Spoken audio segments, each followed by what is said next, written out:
Hi everyone, this is another unsolicited feedback. Today is for Confluence Databases. So let me show you how they work, what is good and what is bad about them, how they could be improved, and overall rating. Stay tuned. So after we enrolled into Confluence Databases, we got a mail like this. So it looks like we can create them anywhere in the same places where we have tables.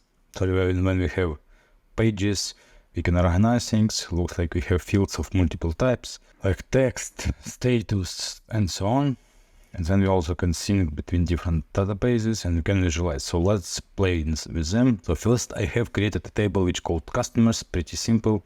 I have a field name, some text, account manager, total sales, and I also have sales. So in the sales database, as you see, we have a link to a customer, we have amount of each concrete transaction. So the idea is theoretically is to show how many, of course, total amount of sales customers have. And here we face straight away the first drawback, because there is no way to use formulas, there is no way to aggregate data and so on. It's like one big minus for these tables, that yes, you can link them, but you cannot actually use data from them in a proper way. So if you go to account to the fields, you see you can have different types: text, number, date tag, user link, which is cool. You can have Confluence specific fields, and then you have here. So let's have another table, for example, straight away, and create database and call it popular pages.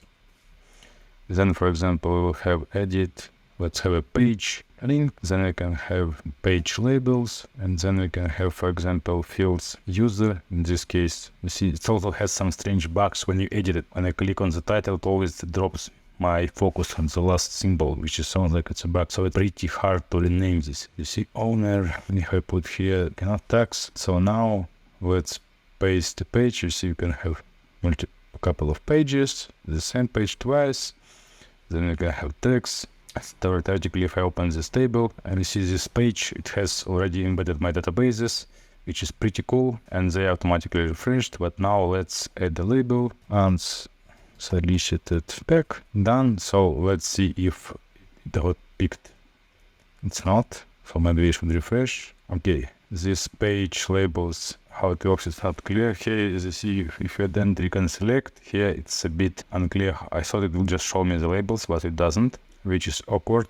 Here, of course, we can have a user, the owner, which is good as well. Overall, it seems promising. For example, let's add the issue view, and required field settings missing. Okay, what is missing? I have my instance, of course.